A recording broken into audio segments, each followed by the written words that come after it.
Frente al desastre de la Guerra Mundial, las clases dirigentes de América del Sur levantan una frontera virtual con Europa entre los años 1939 y 1945. El nacionalismo renueva su interés por los imaginarios latinoamericanos, promocionando a los artistas locales a través de becas y viajes hacia el interior del continente.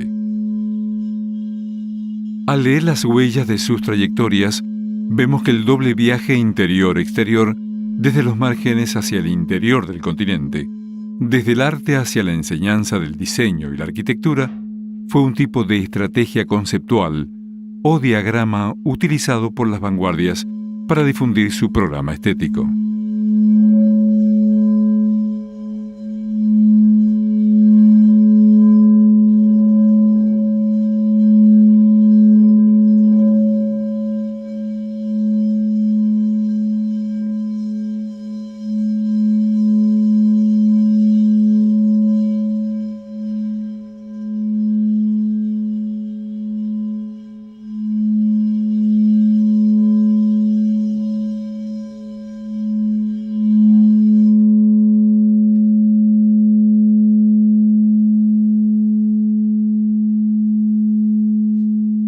En abril del 1956, yo ingresaba al Departamento de Arquitectura como alumno al primer año.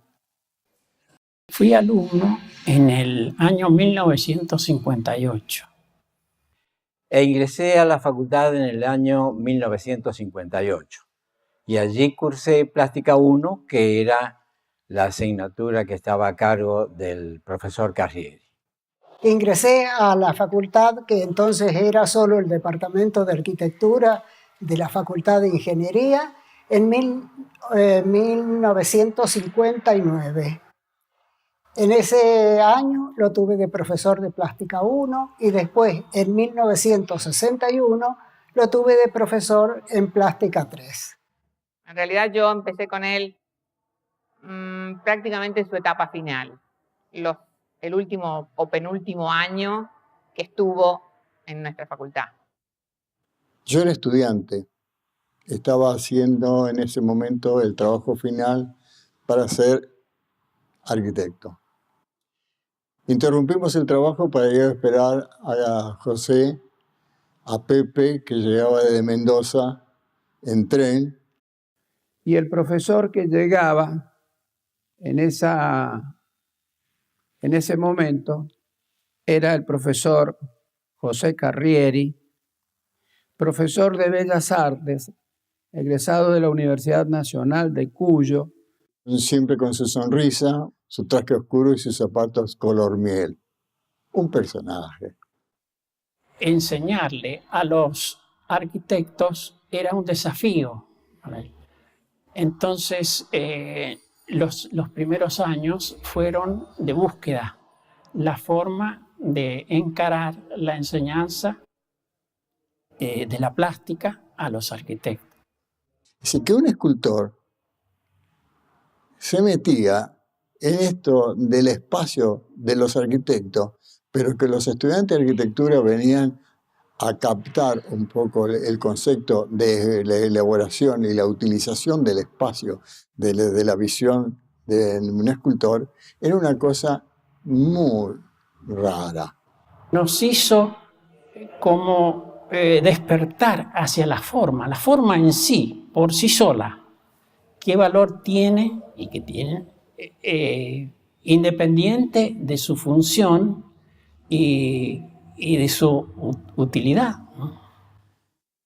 Porque Pepe venía, hacía muy poco tiempo había regresado de Europa, de una estadía muy larga, que fue toda una tarea de aprendizaje y de colaboración con el escultor Pefner en París. Uno de los famosos, por no decir él y el hermano Nabó, fundadores del constructivismo, del manifiesto constructivista, que regiría todos los posteriores principios de lo que sería el arte constructivista ruso.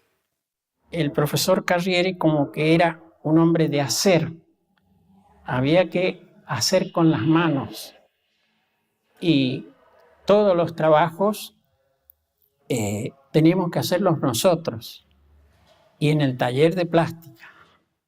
Y la verdad que era toda una sorpresa. El trabajo con los puntos en el papel, los dibujos, los diagramas, etcétera, etcétera, y trabajar con formas, con elementos, con materia. Nos ponía un bloque de arcilla y decía, hagan. Y allí empezaba el proceso de creación.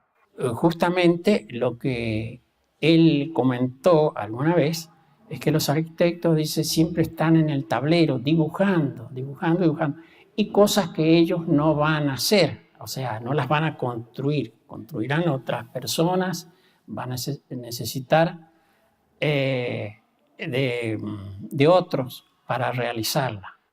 Él solía decir, ustedes van a proyectar cosas, van a dibujar, van a producir un elemento que en el futuro va a ser una obra de arquitectura, pero ustedes revisan libros, revisan revistas y ven fotos de las cosas que se hacen.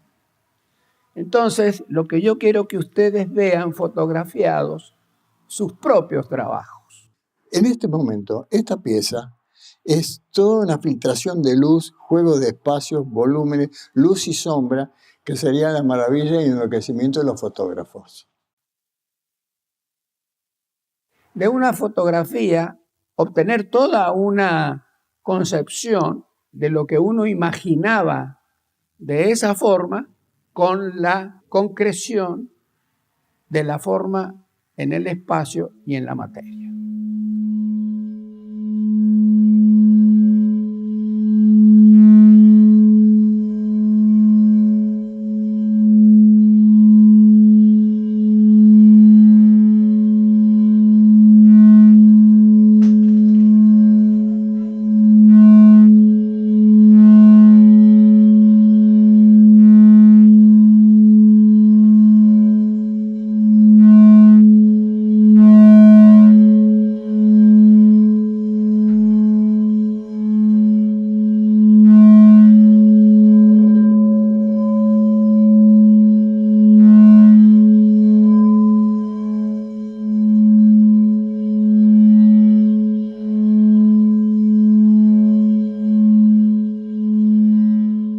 Él tenía una gran pasión por la enseñanza y eso el alumno lo percibe.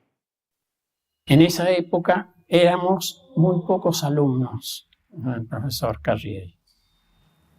Y eso nos dio una ventaja porque lo podíamos aprovechar totalmente y él se entregaba también totalmente. Era como una enseñanza personalizada. Acá hay una frase de él que dice, yo siempre hacía las experiencias primero, como si fuera un alumno, y después, a partir de la misma base, los alumnos daban respuestas diferentes. Al principio nos parecía imposible el problema, como que se nos escapaba de las manos. ¿Qué voy a hacer frente a esto? Yo no sé, no tengo ninguna idea, pero empezábamos con algo y él nos entusiasmaba y seguíamos y finalmente se lograban cosas, ¿no? Como lo que se ve, ¿no? Los resultados que se tuvieron.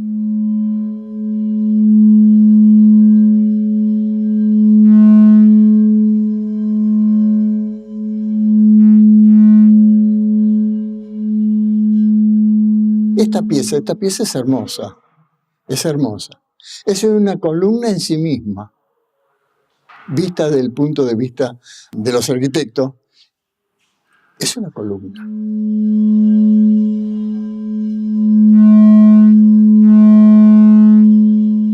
Me hizo enfrentar con un problema que nunca me había enfrentado, que es utilizar materiales, ¿no?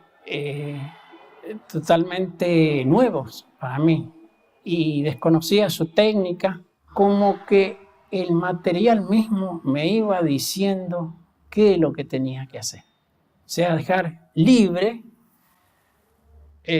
al material que se expresara. Y eso me recuerda una frase de un famoso arquitecto, precursor de la arquitectura moderna, Frank Lloyd Wright, que decía que para el artista creador, cada material expresa su propio mensaje. Y eso es lo que nos enseñó Carrieri, y eso es lo que marcó la carrera profesional de muchos de nosotros a lo largo de los años.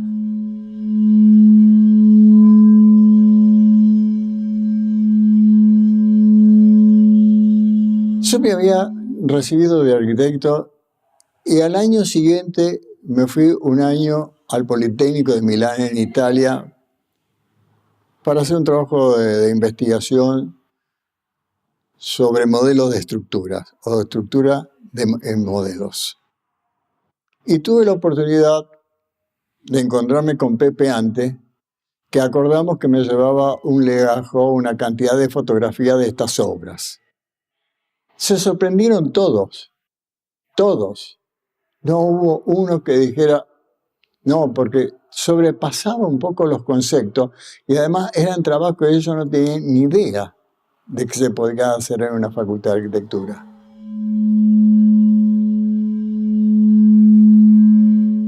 Este es un trabajo que yo hice en Plástica 3. Lamentablemente no forma parte de esta exposición porque ha desaparecido hace muchos años. Está originado por dos sinusoides. No recuerdo bien, pero creo que las sinusoides fueron arbitrarias, dibujadas simplemente a pulso por mí y unidas por una superficie reglada. Si observamos esta obra, que es la intersección de volúmenes en el espacio, donde afloran todas las nervaduras y todos los sostenes, es decir, la pieza cómo se autosostiene, es el trabajo de las estructuras, de las nervaduras, es el vuelto a la naturaleza, a la configuración natural. Entonces, cuando hablamos de naturaleza, cuando hablamos de que todas las formas que uno pueda ya pensar están dadas en la naturaleza, este es un ejemplo. Esta obra es parangonable a las obras que hacía Max Pihl en su momento, el gran arquitecto suizo, que le llamaba continuidad. Estas obras eran hechas por los alumnos, dirigidos por José Carrieri. Y después meternos en este mundo de Carrieri, porque era un mundo diferente. Era el mundo que entiende que la arquitectura en realidad está conectada a las artes. Es decir, pintura, escultura y arquitectura son casi una sola cosa, una sola familia. Y eso es difícil de que un profesor lo entienda, que lo transmita, y aún hoy, digamos, es poco usual ver que se establece esta conexión.